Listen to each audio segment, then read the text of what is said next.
You come home and find the trash bin tipped over. Your dog is in the corner, head down, eyes darting, tail low. That look says everything, or so you think. But the real answer is far stranger. That posture isn't guilt. It's a survival signal older than obedient schools. Your dog is trying to calm you down, and misreading it has a hidden cost. That cost fills animal shelters across the country. The guilty look isn't guilt, it's an appeasement gesture. And your dog has been using it on you for thousands of years.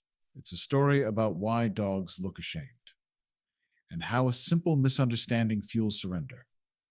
It starts with a question your ancestors never asked. What is a dog, really? Not a furry human. A dog is a wolf that chose your campfire. Over 15,000 years ago, some wolves lingered near human settlements. They scavenged scraps and avoided conflict. The bolder ones were killed. The cautious ones survived. They learned to read human body language. They evolved a vocabulary of submission. That vocabulary is still spoken by the dog at your feet. A Norwegian dog trainer named Turid Rugaas spent decades studying this language. She called them calming signals. Tiny movements dogs use to say, I am not a threat. A yawn, a nose lick, a slow turn of the head, a lowered body, a tail curled between the legs, the classic guilty look. When your dog does this, it's not feeling guilty.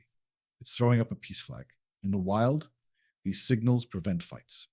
A young wolf caught stealing food would see a hard stare. Instantly, it would lower its head, lick its lips, drop its posture. It was saying, I am small. Please don't hurt me. That exact sequence plays out in your living room. But something got lost in translation. You see the mess. Your body tenses. Your voice tightens. You might even shout. Your dog doesn't connect your anger to the tip trash. That happened minutes, maybe hours ago. In the dog's mind, that event is already gone. What your dog sees is a threat display, your rising pitch, your direct stare, your rigid posture. So it deploys the oldest living strategy it has. It tries to appease you. It shows you the guilty look, not because it knows it was wrong, because it wants the conflict to end. Now, science enters. A researcher named Alexandra Horowitz wanted to know if dogs feel guilt. She set up a clever experiment. Owners left after forbidding a treat. Then Horowitz either let the dog take it or removed it herself. So some disobeyed, some were innocent.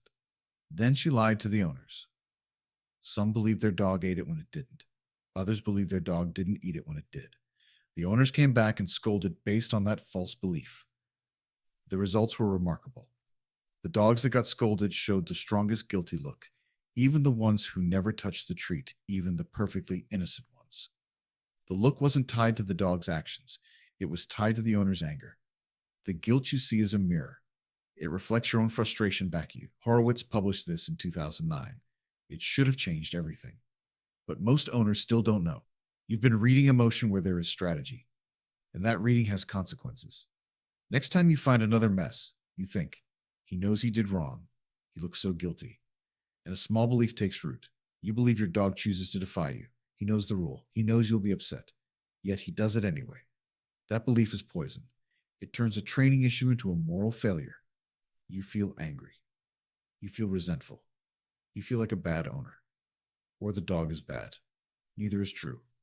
Behavior problems are the top reason dogs end up in shelters, according to the ASPCA. Not because dogs are broken, because owners misread them. You think your dog chewed your shoes out of spite, but it was bored or anxious. You think it peed on the floor out of anger, but it was scared or untrained. The guilty look confirms the illusion. You see a dog that knows better, so you punish it.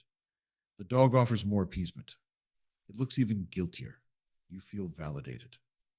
And a wall builds between you. That wall fills shelters. A dog surrendered for behavior is often just misunderstood. The owners felt they tried everything. They felt the dog was intentionally bad. They felt guilt. And they gave up. But the truth is simpler and kinder.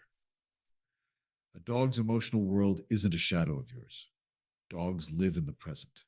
They don't plot revenge. They don't stew in regret.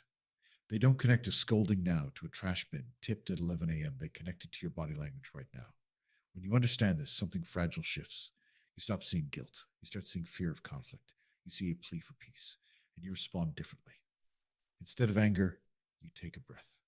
Instead of punishment, you manage the environment. You put the trash bin behind a cabinet. You give the dog a chew toy. You stop expecting a moral conversation. The wall dissolves. The relationship returns to its foundation. Your dog was never guilty. It was just scared of your reaction. That fear is what the guilty look means. There's a deep irony. For centuries, humans prided themselves on training dogs, but dogs were training you first. They noticed your moods before you noticed theirs. They read your face. They learned to neutralize your anger. They did it so well that you confused a survival signal for a human emotion. That confusion has cost millions of dogs their homes. A researcher named Patricia McConnell calls this the guilt gap. She spent her career teaching people to see dog behavior as communication, not a simple human translation. Her work echoes Rugaas and Horowitz, yet the gap persists. Because the guilty look is so compelling. It looks like a child caught doing wrong. It pulls at your heart. But what you feel is an illusion, a projection, a story about a mind that isn't yours. Think about the last time you saw that look. What had your dog actually done? Was it something it understood was wrong? Or was it just being a dog? It was probably just being a dog. And the look wasn't an apology. It was a question. Are you still safe? Are things still okay between you? Please lower your voice. Please relax your shoulders. Please come back to calm. That's not guilt. That's diplomacy. And it's one of the most sophisticated things evolution ever shaped. So the next time you walk through your door and find a mess, and your dog lowers its head, and its eyes flicker away, don't see guilt. See a descendant of wolves trying to keep the peace. See a creature that spent 15,000 years learning to live with you. See a friend asking, with its whole body, if your bond is still intact. Kneel down. Speak softly. Give it the answer it needs. That's the real translation. Not a confession, a ceasefire. And once you understand that, you don't just see your dog differently. You see the human-animal bond for what it truly is. A fragile equilibrium built on signals you barely know you're exchanging. A peace that can be kept or broken by reading those signals right. If you enjoyed this video, please subscribe to our channel. A new story every week.